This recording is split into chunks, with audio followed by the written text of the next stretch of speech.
Seorang peternak domba sedang bekerja di tempat tinggalnya yaitu desa Tekoa di Yehuda. Dia bekerja dengan sangat rajin. Setiap hari dia memberi makan dombanya dan menjaganya. Namanya Bapak Amos. Dia hidup pada zaman Raja Yehuda bernama Uzia dan Raja Israel bernama Yerobeam anak Yoas. Selain sebagai peternak, dia juga seorang pemungut buah ara hutan. Suatu ketika, Pak Amos mendengar suara Tuhan yang datang padanya. Firman Tuhan ini datang tentang kerajaan Israel. Aneh ya, Bapak Amos tinggal di daerah Yehuda, kenapa Tuhan berfirman tentang kerajaan Israel? Itulah kehendak Tuhan. Tuhan bisa memakai siapa saja yang Dia mau, dan Pak Amos bersedia dipakai Tuhan sekalipun tugas nabi itu sangat berat. Firman Tuhan yang datang ini adalah hukuman Tuhan atas kerajaan Israel, karena mereka hidup dalam penyembahan berhala dan kelakuan mereka tidak menunjukkan kelakuan yang baik. Tidak hanya firman Tuhan yang datang kepada Amos, tetapi juga penglihatan. Suatu kali dia melihat kawanan belalang yang sangat besar yang datang menghabiskan tumbuh-tumbuhan yang ada di tanah.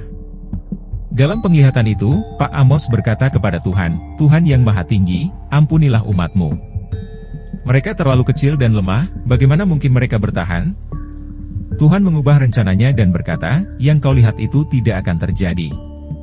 Setelah penglihatan belalang, Pak Amos melihat suatu penglihatan. Pak Amos melihat Tuhan sedang bersiap-siap untuk menghukum umatnya dengan api.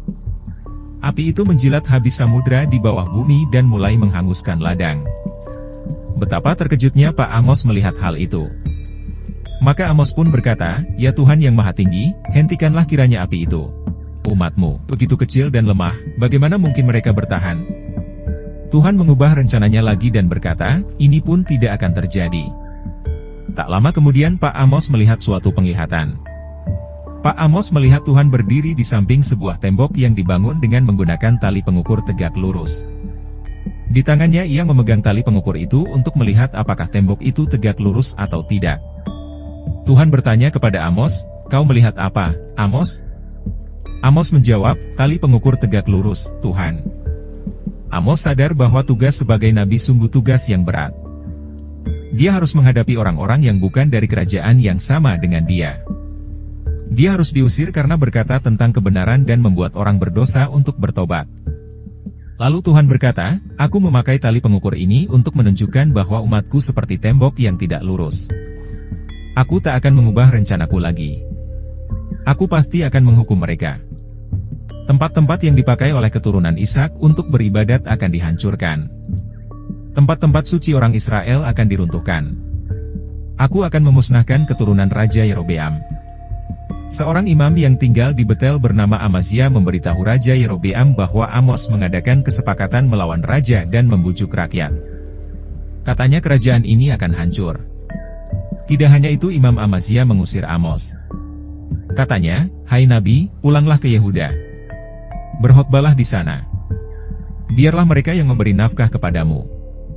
Jangan lagi berkhotbah di Betel. Kota ini khusus untuk raja, dan tempat ibadah nasional." Pak Amos menjawab, "Aku bukan nabi karena jabatan. Sebenarnya aku peternak dan pemetik buah ara. Tapi Tuhan mengambil aku dari pekerjaanku, dan menyuruh aku menyampaikan pesannya kepada orang Israel." Pak Amos sangat berani berkata tentang firman Tuhan yang harus disampaikan kepada orang-orang kerajaan Israel.